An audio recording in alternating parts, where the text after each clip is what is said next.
Now, just hours after Israeli Prime Minister Benjamin Netanyahu rejected the idea of a ceasefire in Lebanon, the Israeli military launched strikes in southern Beirut.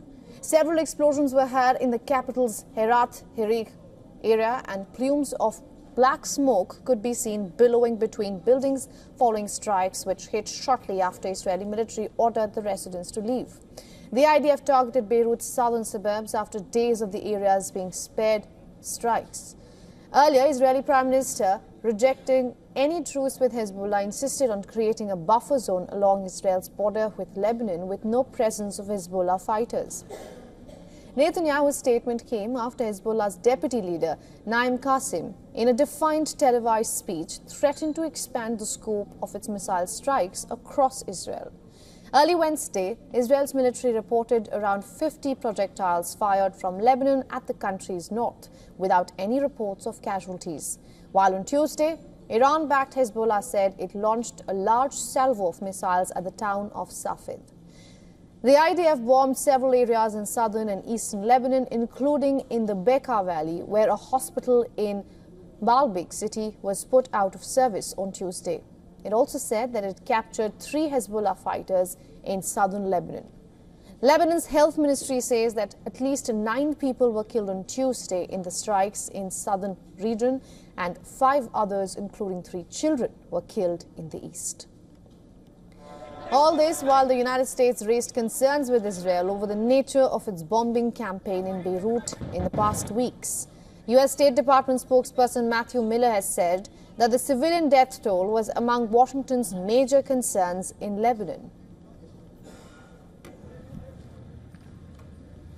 They do have a right to go after legitimate terrorist targets.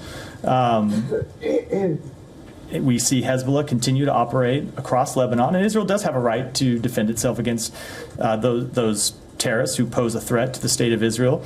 But we've had real concerns about the nature of the campaign that we saw roll out across Beirut over the past few weeks, and we made those concerns publicly. The United States has also warned Israel that it may block some of its military assistance unless it improves aid delivery to the Gaza Strip within 30 days. In a letter sent on Sunday, Secretary of State Antony Blinken and Defense Secretary Lloyd Austin expressed deep concerns about the deteriorating humanitarian situation in Gaza.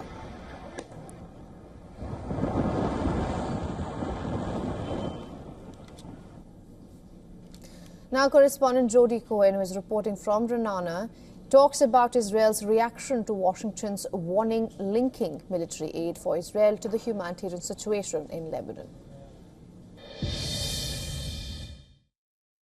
Right, so in the leaked letter, Washington told Israel that continued American military aid is contingent on Israel sending more aid into Gaza. Now, this story broke after David Mencer, the Israeli government spokesperson, gave a press conference in which he talked about aid to Gaza. He said that Israel's getting aid to Gaza's residents, and in northern Gaza in the last few days alone, he said that Israel had delivered 67,000 litres of fuel for hospitals, 6 tankers of cooking gas, 93,000 children were vaccinated against polio, and he said that Israel is committed to getting more aid, particularly in the medical field, to Gazan civilians. But he also said that there are 530 trucks that have already entered Gaza that are waiting collection for distribution by the United Nations.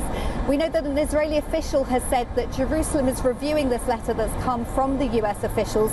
They said that Israel takes the matter seriously and intends to address the concerns with the administration. But we've also been hearing from some commentators that they believe that perhaps this letter is not actually about Gaza, but it's more about trying to limit Israel's response to Iran's ballistic missile attack earlier this month.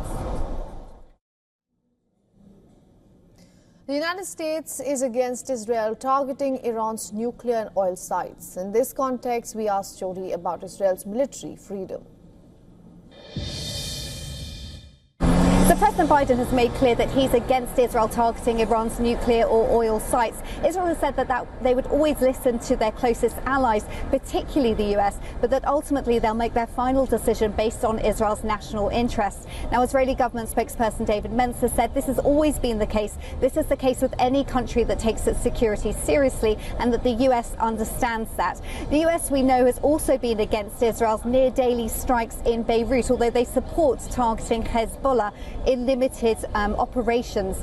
Now, Israel has held back on striking Hezbollah there for the past few days, but on Wednesday morning, Israel targeted a building in Beirut in the suburbs. That's after warning civilians to evacuate the building, and the IDF said that they targeted an underground weapons depot there.